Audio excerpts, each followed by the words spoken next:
Alright, okay guys, we're back with another video, tutorial video. We're gonna go over Jennifer this time, who is another bruiser, and we're gonna look into the in-depth, well, not necessarily too in-depth. I'm trying to keep these a little bit shorter than the previous ones, but I'm gonna go over the item choices of my item build. Again, you can change it however you want, and you know what, build an item set that works best for you and your playstyle. But first things first, we're gonna go over her skills, and she's not really all that difficult, and I'm sorry, I'm not trying to dog the character or anything like that, but she's not really all that difficult to get the handle on. But let's showcase them real quick. Alright, so her passive is heavy impact. It basically fills an, I'm gonna do the short version. This basically, it fills up a number underneath the hyper that you are hitting, and once it hits 100 they get knocked down. So I'll show you with my auto attacks. See, 6, 10, 20, 25, 30, 45. Going up, going up, going up, going up, going up, going up. She's downed. Now your A is it's just basically a really strong punch. It's like a really good hook, but there's two parts to it. So your normal A, just a hook. Now you see it brought that up, and notice that the number that goes up on your passive is gradually going down. So if you don't hit them, that number does go down. It does not stay. That's very important to make sure that you're aware of that number on your target. Anyway. So let's build that up, and your A actually does stack the number. We're going to build up to 100. Now your A does something when the person's downed. What it is a stomp. It does a stomp on the enemy down by the hyper impact passive, and creates a shockwave within 300 units that does damage to the people around them. So if you have a priority target and you're surrounded, you can get them down with that A. You can hit the person. Well, they died. Well, you can hit the person on the ground and do damage to the people around them. So let's see, I'm going to show, because the A will go on cooldown. See, those two cooldowns do not affect one another. That's important to know as well. So that's already a combo right there. Once you get them to where you need them to be, you can just, there you go. Alright, now next one we're going to go over is her Q. It's basically just a flurry of attacks. It's a flurry of strikes. It pushes the enemy back. Now it does not push them back out of your range, because that'd be silly, right? So you go forward as they go back. Of course, it adds to your gauge beneath them. Your next one is your W. It's a charge forward. The longer you hold it, the further you go. Now mind you, do it in either direction. So, but you have to put the direction input before you hit the button. Once you start charging, you can't change the direction you're going. So be mindful of that. Now here's my favorite one of her skills, is her hyper crash. So this makes her good at roaming. This gives her great roaming potential. So essentially what it is you go up or down. Well, you're going to come back down, but you can go up through the levels. So I could start down here, and I'll show you. I'll go up. I'm sorry, I messed that up. Up. There you go. And it does damage whomever I'm hitting, and I can go back down. Now, with that, you're going to want to do that if you're trying to use that as a combo. That's like to initiate. So say you're up here and you know that your team's fighting right below you. You can just get down in there and go ham on them. Just go ham boning on them. So you can get down in there, bam, downed. And that's something that's important. If you notice that, once I get this person down, of course I'm going to do my little stomp, but if I for some reason I don't do the stomp, let's just say I don't, okay? I don't do the stomp. That push pummel, okay, I did the stomp again, habit. The push pummel will actually affect them while they're on the ground, so that also takes priority. It doesn't just go over them. You will hit them with that. Now her ultimate, it is essentially a short dash and a hard punch. Now everybody behind the hyper that you hit takes damage too. And you'll actually see the cone of damage come out when I hit her. So I'll show you this real quick. Alright. It does a pushback, but again, I'll show you the cone of damage. Right there. Everybody behind her would have taken that damage as well. And it's not just a percentage of the damage, if I'm not mistaken. Yeah. They take the same damage, and they are launched for 0.8 seconds. So it damages everybody in that line, and it launches them as well. So it's a pretty good way to get in there and do some damage. So one thing I do want to say about the skills, her W, this is a good way to engage, but you're generally always gonna go past the person. Just even if you don't hold it, you're gonna go by them.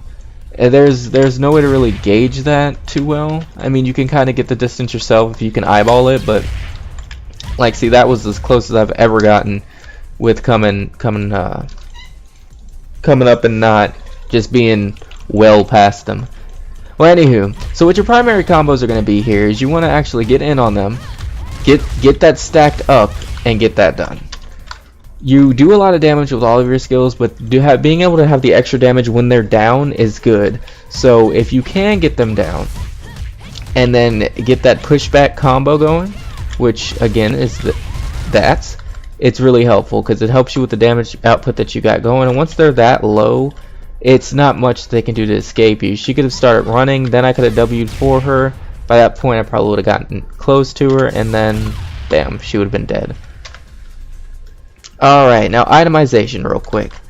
Oh, well, before I get into that, obviously you can combo into the Q and the A however you wish to do it. But remember that your A for the stomp, it does not require the same cooldown. So once you do your A for the punch, if they're on the ground, you automatically have your A stomp already ready up. One thing that I would recommend doing is that, like, using the Q to build up the gauge faster, and then once they're on the ground, hit them with that, get them with that. So you have two jabs right there.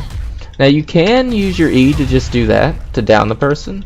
That is something you can do. Now I want you to notice that once they're down like that, I can do that. I can do my stomp, but only if it does have the 100 on it. For example, check it out.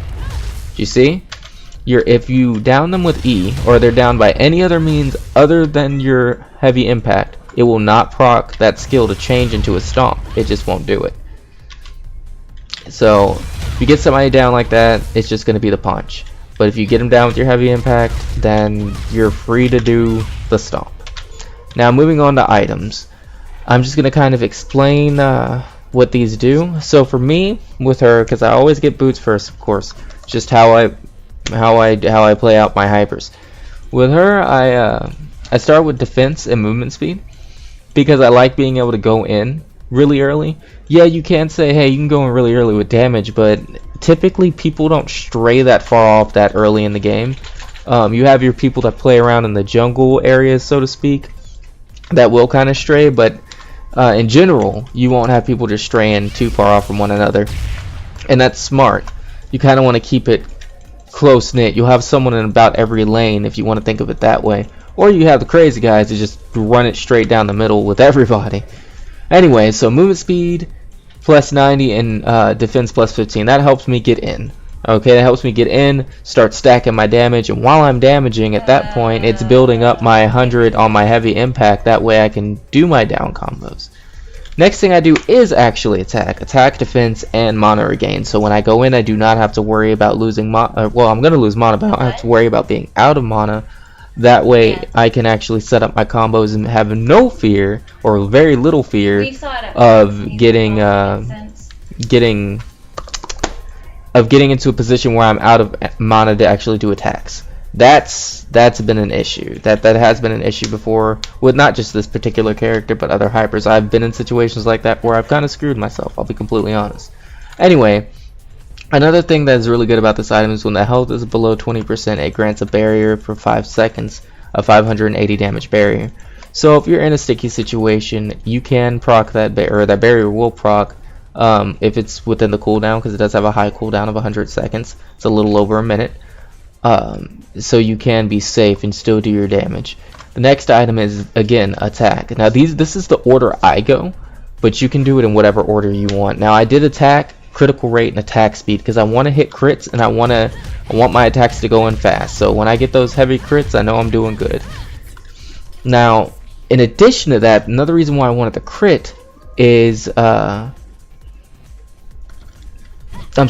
reason I wanted the crit is because it helps with my passive. So I'm building this up, and I get, well, she's gonna die before I get the passive up now because she doesn't have any items. It's AI.